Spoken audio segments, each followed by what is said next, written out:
My name is Neil Kapoor and I am a people development coach, consultant, public speaker and an author, providing solutions to businesses in their people development journey to impact the business performance. I would like to once again state one of my favorite statements. Behavioral change is evolutionary, not revolutionary. So, if you really want to bring a change in yourself, it would be important to watch this video till the end and keep taking the pointers around the skills which you want to develop. Before we proceed with the discussion, it is important that you subscribe to this channel and press the bell icon to stay updated about the new videos which keep releasing. So press the subscribe button and the bell icon for the notifications. We have so far talked about forming an impression, Albert Mehrabian's communication model, and the tone of voice example in the part 1 of the topic in my earlier video. As I had shared, 55% of your communication depends on not what you say but what you do, and this is called body language. The science of body language informs us that there can be around 7.5 lakhs signals or 750,000 body signals, out of which 15,000 are expressed only by your facial expressions. So whenever you're in a discussion with someone, don't you read their facial expressions and body language? In the same manner, if there is incongruency between what you are saying and what your body language speaks, the person or the people facing you will be able to make it out. You need to be cautious. This is one of the things which impacts the trust between two people, the confidence that your manager has on you or the interviewer giving you the offer for your job. Being wary of this is of utmost importance. As mentioned at the start in the part 1 of this topic in the previous video, forming an impression is something which gets impacted by your body language. You have always heard first impression is the last impression. I would also add another part to it. It is also the most lasting impression. Once you form your mental image in the other person's mind, whatever you communicate, that is viewed through those lenses by the other person. A few tips to create a positive first impression would be, first one, attitude. So before you greet a client, an interviewer, your team members, seniors or others, think about the situation and carry the type of attitude that you want to showcase.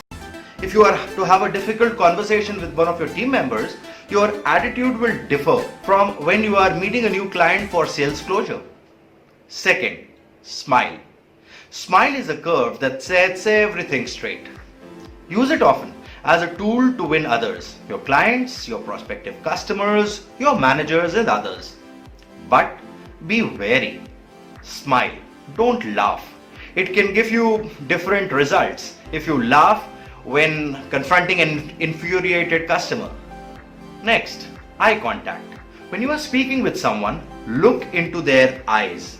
This communicates interest and openness, and it helps in building trust. If you are in a customer service role, just by making an eye contact with the new customer and pressing your eyes a little while interacting with the existing customer, you acknowledge and welcome them. And you do this without saying a single word. Next, body posture is leaning in.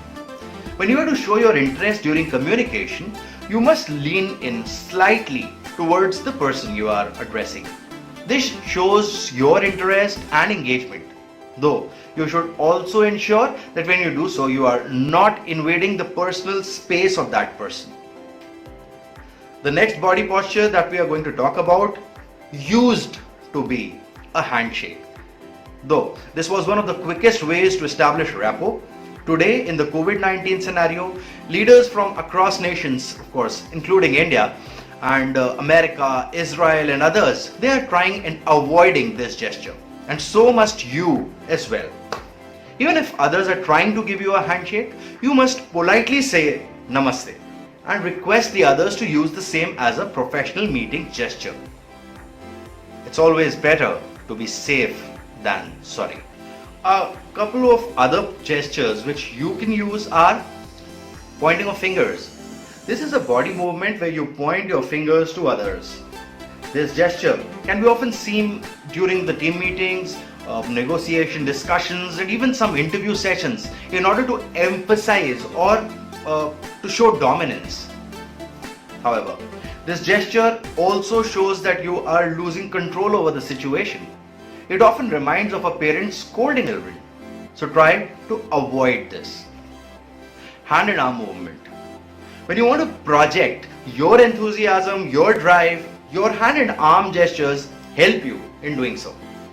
So add some animation in your hand movement which reflects your enthusiasm and your drive towards the topic of discussion.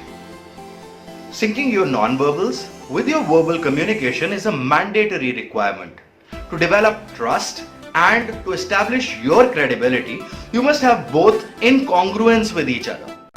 Whenever your body language is incongruent to the words, for example, no eye contact, maybe you are just looking here and there, playing with the pen when talking about the organization's solid future, or folding arms across the chest while declaring, "Oh, I am very open." Remember, your message gets lost. The renowned management consultant Peter Drucker had once said, "The most important thing in communication is hearing what isn't said." As a people development coach, I am impressed by the impact that body language has on the leadership results. A good body language helps you in motivating your direct reports, presenting ideas with added credibility, bonding with the audience, and authentically projecting your personal brand. That is a powerful set of skills for any leader to develop. Though, a word of caution. Body language is formed by a combination of facial expressions, hand gestures, and of course, the environment. Trying to read only one of them in isolation, that might prove to be detrimental. For example, if a person has their hands crossed in front of their chest, it might be a closed posture that the person is having, or it might even be due to the low temperature in the room. The person is feeling cold. So having an in-depth understanding about the complete body language, that is something very important.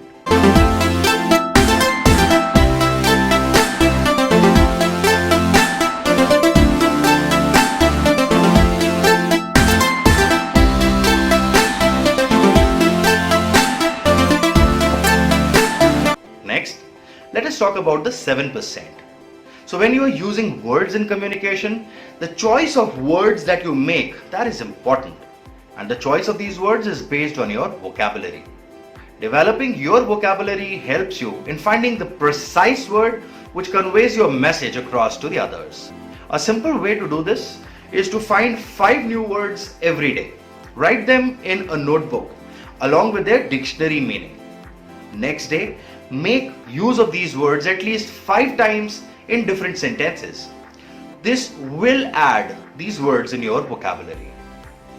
Other than all the things that we discussed, there is another skill, which is listening. It can also be termed as a forgotten skill.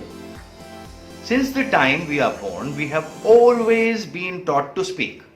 How many of you have undergone a training in listening? Of course, some organizations are conducting sessions around developing this forgotten skill. But if we take listening skill as a percentage of the complete communication, believe me, it will be around 50%.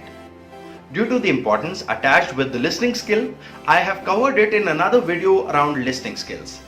You can browse my channel and search for that video and view it. I, Neil Kapoor, provide communication training and coaching to individuals and organizations. If you, your team, or your organization have any such requirement, please feel free to connect with me for a development assignment. I also am conducting webinars around different topics, and you can register yourself in the Neil Kapoor Learning Community by clicking on the link given in the details section. Friends, that was the part 2 of the topic. In the upcoming time, I'll keep releasing videos around different self-development topics. If you liked the video, press on the like button.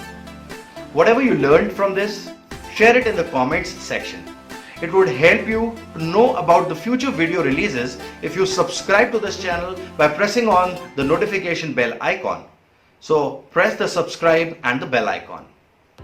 I conduct online and offline programs around different soft skills. So if you are interested in attending the same, please fill in the form to which the link is given in the video description. You can visit me online through my website neeleshkapoor.com, email me on neel.kapoor.2020@gmail.com or through WhatsApp, Telegram app or my LinkedIn profile. The details are shared on the screen. Thank you for watching this video. Be safe and stay healthy. Till the next video, Namaste.